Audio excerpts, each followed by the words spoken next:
Magandang araw po sa inyong lahat mga kababayan at welcome back dito po sa PNR at ito nga mga karibyo natin na halaka. Grabe ang sinapit House Speaker, iyak, nako po. Balit, bigla ang utos ng palasyo suspended na. Aba, kamera bumaliktad na. Yan mga kababayan, binasa ko lang po yung title mula po ito kay Banat Kapanig TV. At ito na nga po mga karibyo natin, simulan na po natin to. Sawa na ang bayan ko sa magnanakaw na tao.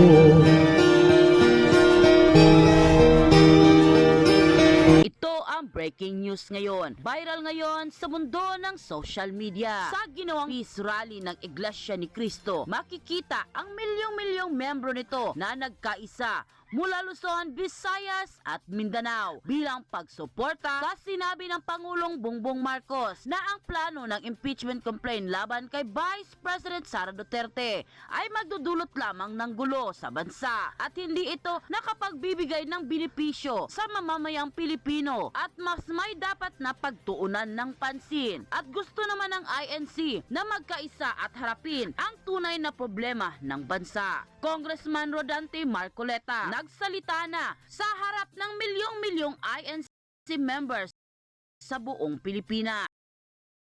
So, eto lang mga kababayan, no? Tanungin ko po kayo. Personal po ito mga kababayan, no? Posible kayang maulit, no? Itong rallying ito. But the second time around, it's not INC na lang, ha? Malamang lahat na po umattend dyan, participate, no? Kapag, eto mga kababayan, kapag yung pakiusap ng Iglesia ni Cristo, mga karibin natin, ay hindi sundin, no? Ng ating gobyerno. Malamang mauulit pa po ang peace rally na ito, pero sa susunod nga, baka hindi na for peace, no? For impeachment na, but not the Vice President, kundi yung administrasyon mga kababayan. Quadcom binanatan ng kongresista dahil sa pagiging overpower o pag-aabuso sa kapangyarihan. Pero bago tayo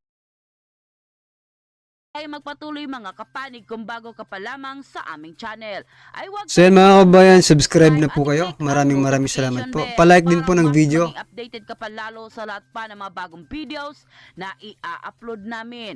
At yun na nga mga kapanig, sa ginawang peace rally ng Iglesia ni Cristo kamakailan lamang, di napigilan ni Congressman Rodante Marcoleta na pasaringan ang Quad Committee ng House of Representatives dahil sa di umano'y hindi tama nitong mga gawain. Anya, ang apat na committee chairman ay di umano'y nag-ahastang korte na wala di umanong isa sa mga ito ay abogado na talaga di umanong halatang ng politika. Tinalakay rin ng kongresista ang naging national budget sa taong 2025.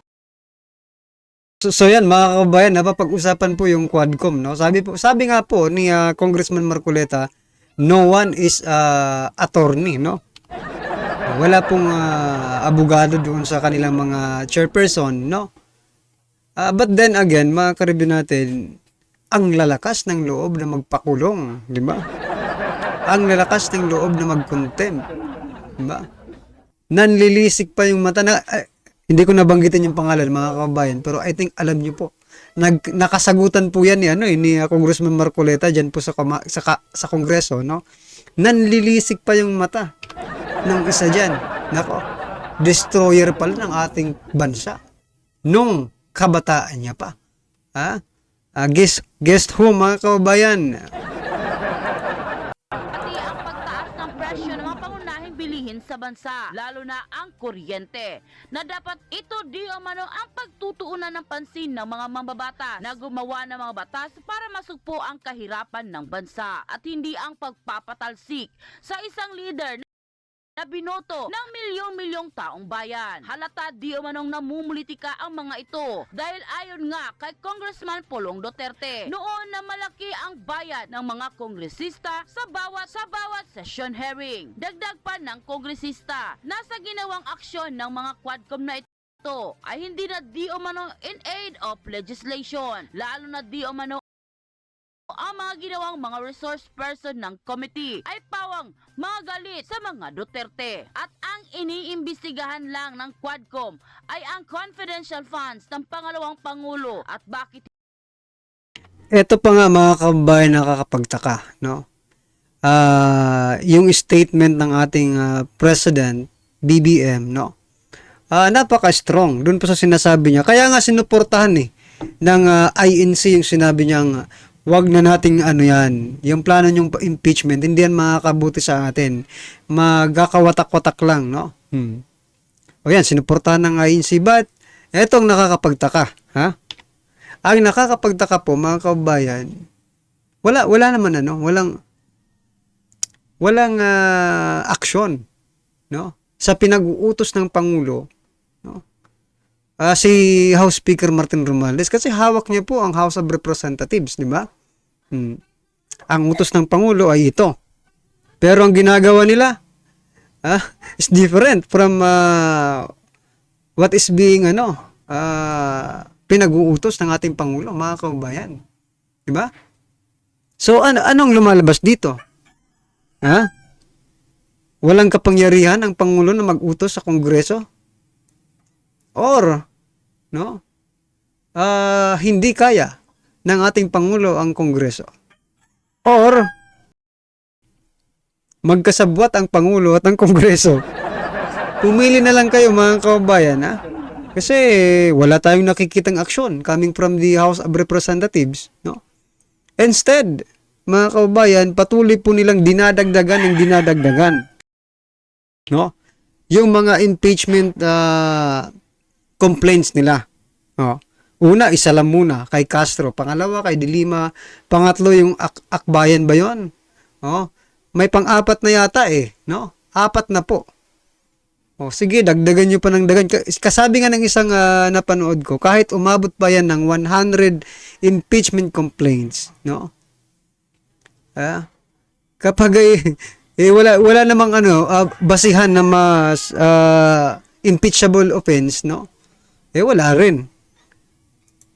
hindi lahat ng may mga confidential na mga ahensya ay dapat imbestigahan din. Sinira na di umano ng Quad Committee ang tunay na tungkulin ng House of Representatives sa bayan at gumagawa ng sariling desisyon na walang rule of law at due process sa kanilang mga committee hearing. Dagdag pa ni Marcoleta na tila sampal sa mga Quadcom ng Kamara ay hindi di umano sila piskal at korte na pangungunahan ang Korte Suprema sa mga desisyong legal. Nang lumabas nga ang balitang ito ay umani naman ng samot-saring komento mula sa marami sa ating mga kababayan na kung saan ay marami nga sa kanila ngayon ang hindi napigilan ng kanilang sarili na maglabas ng kani-kanilang hinaing at komento sa mundo ng social media at ayon pa sa kanila. Kaya dapat iboto ang politikong hindi magnanakaw at may prinsipyo sa pag-asenso sa bansa. Hindi puro kayabangan. Alisin ang pagpabalik-balik na lang sa Senado at Kongreso dahil sila ang sagabal sa pag-unlad ng bansa dahil ang inuuna nila ang pansarili lang nila. Ang gagaling na mga spokesperson ng INC, napakalinaw nilang magpaliwanag kahit may mga reporters na pilit silang hulihin na magsalita ng mali at against sa government pero hindi sila nagtagumpay. Congratulations! My idol Kong Marcoleta. Noon pa yung pinataob niya ang ABS-CBN, napakagaling niya. Pahiya Quadcom ngayon, Barbers Abante Dan Fernandez, Castro Brosas at iba pang mga masasabi nyong dapat marinig din naming sagot nyo tungkol sa pahayag ni Attorney Marcoleta. Matalino at may dignidad si Marcoleta. Madami kasing matalino na politician pero walang. So yan mga kababayan, segue natin. Please vote Congressman Marcoleta for Senator, no? Malaki po ang maitutulong ni Congressman Marcoleta or sabihin na po nating Senator Marcoleta, yan mga kababayan, sa ating bansa kapag siya po ay nanalo ng pagka-senador, no? Siyempre kasi isa rin po ito. Dagdag po sa bilang ng mga sumusuporta dyan sa Senado sa ating Vice President Sara Duterte. Ang prinsipyo at bayaran. Si Marco Marcoleta ang talino niya, nasa malinis at matuwid na landas. Salamat INC. Bravo Marcoleta. The best ka talaga. Salamat sa pagtatanggol kay Tatay Digong. Sir, mabuhay ka. Salamat INC, kayo ang daan para maayos paulit ang bayan. Thanks God. End quote. At ito na nga mga kapanig, sabay-sabay nating panoorin ang viral video. Sa tayang 5 ang miyembro ng bawat pamilyang Pilipino, nangangahulugan na aabot sa 87 milyong Pilipino sa ngayon ang nagsasabing sila ay mahirap. Katumbas ito ng 75% ng ating populasyon ngayon na tinatayang 116 million. So yan mga kabayan, may data po ang ating Senator Marcoleta, no? Pero eto ang lumalabas naman sa mga survey or sa kanilang mga kung anong-anong ginagawa nila, mga kabayan, ang pinalalabas nila, no? Sa mga ordinaryong Pilipino na tulad natin, no? Ay kulang or naiangat na. Marami na, ilang percent ba yun? 56% ata, no? Yung nagsasabing hindi daw sila mahirap. Nako. Parang binabaliktad nila yung mga totoong nangyayari, di ba? Sa ating bansa. Marami pong naghihirap pero sa mga survey, konti lang ang nagrereklamo. Totoo ba?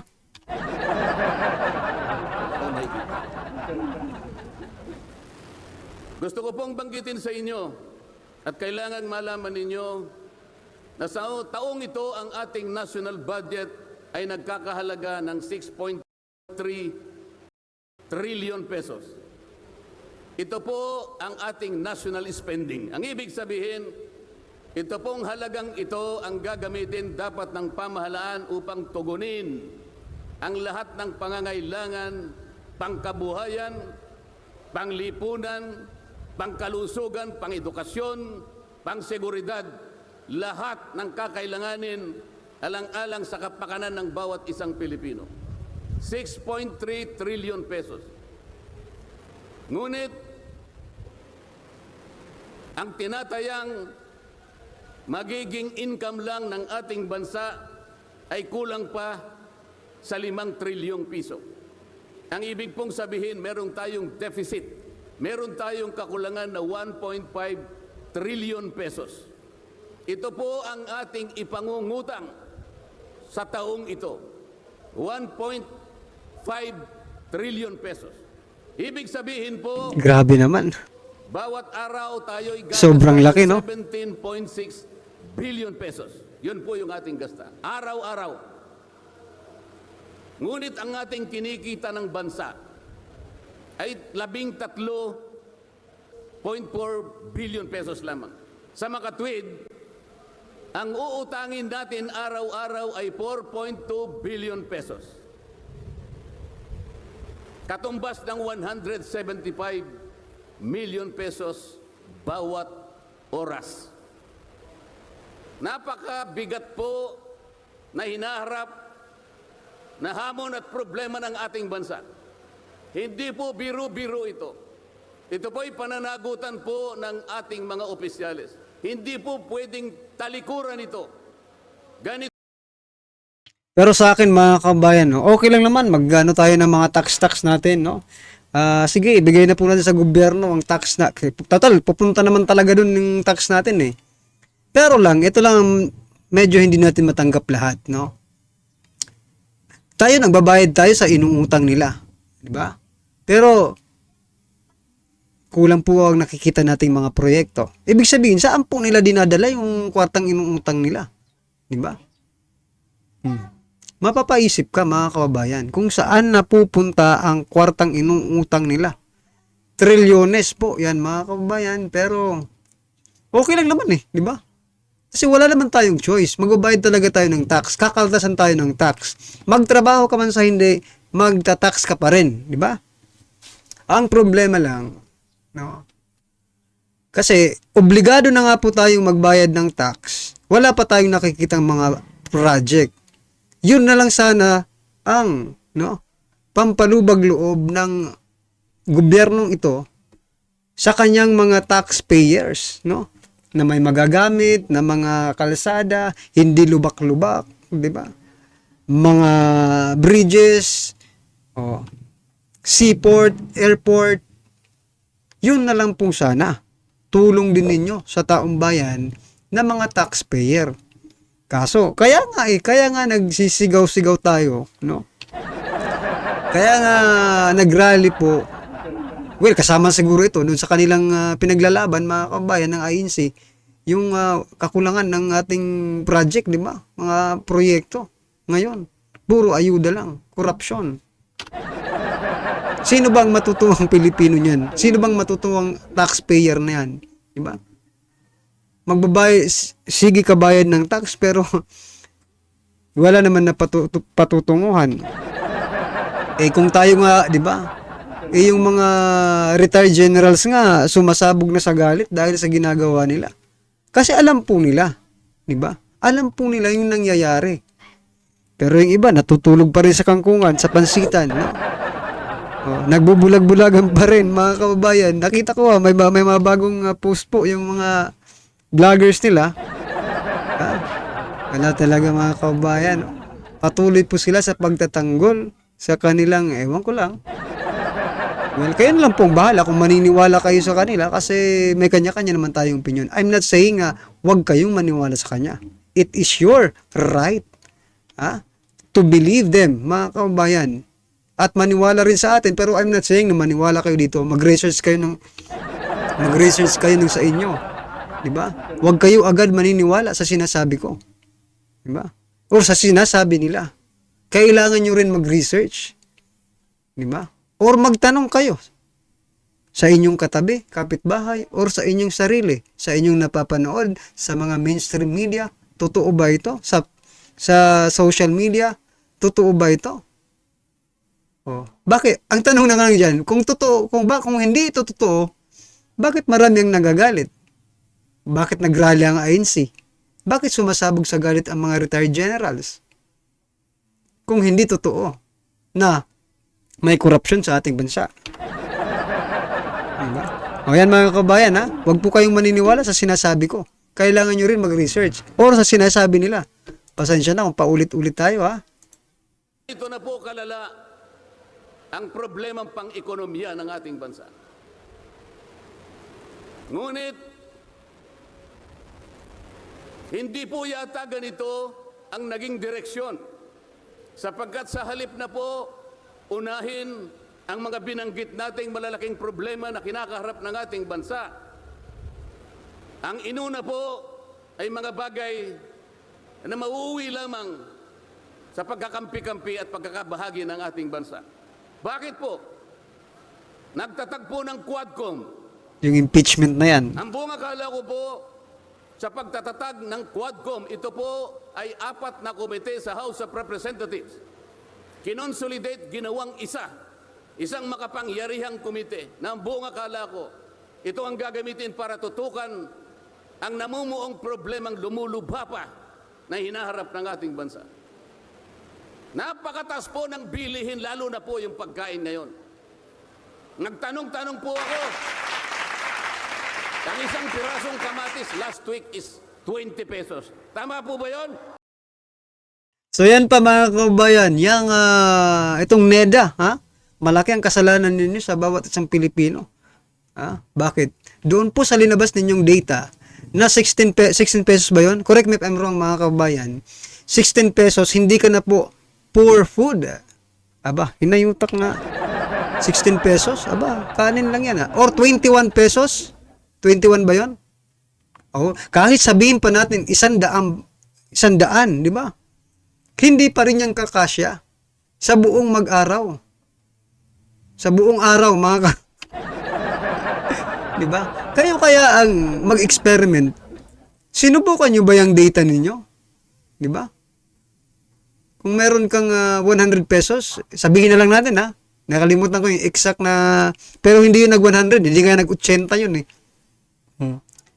Yung 100 pesos mo, mga kabayan, hindi ka po mabubuhay sa isang araw. Subukan nyo po. Grabe talaga itong gobyerno na ito. Grabe po ang inyong pagmamaliit sa taong bayan, no? Na ano ko lang, na-insert ko lang kasi si Congressman Marcoleta talagang ano na rin no? Gigil na gigil rin Ngayon po, may nagsabi sa akin 30 pesos isang kamatis. Ang isang kilong kamatis, 400 pesos. Tama po ba yun? Ang isang So yan mga kabayan, no? Sinimulan sa sibuyas, asukal. Asukal ba yung nauna or sibuyas? Ngayon kamatis, no? Itlog, nagmahal din ang itlog. So ano bang implication nito mga kabayan? Dahil, bakit? Si President Bongbong Marcos kasi ang naging secretary ng agriculture, no? Ganito ba ang maging secretary ka ng agriculture? Nagmamahalan ng lahat ng bilihin? Or sinasabotahe ang ating presidente, mga kababayan? Hindi natin alam, di ba?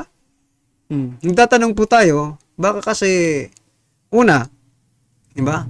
Ang mga posible, una, posibleng, opinion lang ito, posibleng kasabwat sila ng mga smugglers, no? Pangalawa, may isang grupo or institusyon or someone or somebody, di ba? Na may galit sa ating presidente at minamanipulate niya. No? Kung mayroon isang tao, ano naman yung intelligence natin, di ba? Ano yung tawag dito? Anong gamit ng intelligence natin kung hindi yan matutukoy na tao na yan? Di ba? What I'm trying to point out mga kabayan, sa administrasyong ito, napakagulo. No? Napakagulo. It's not organized, kumbaga. Kaliwat kanan po, yung mga problema, hindi nasusolve. Hanggang lang, ganyan. No? Hanggang sa pagtuklas lang kayo ng mga problema. Aba, mga kababayan, huwag nyo na pong tuklasin ang mga problema. Dinadagdagan nyo lang po ang problema ng bawat isang Pilipino. Kung puro problema lang ang ibibigay nyo sa ating bansa at hindi nyo isosolve. Well, anyway mga kariban natin, panoorin nyo na lang po ang kabuuang speech ni Senator Marcoleta. Yan mga kabayan. Ano man ang inyong opinion, reaksyon patungkol po sa video ito, i-comment lang po sa baba. Para at least alam po ng ating mga kabayan ang inyong opinion. Maraming salamat po. Sawa na ang bayan ko sa magnanakaw na tao.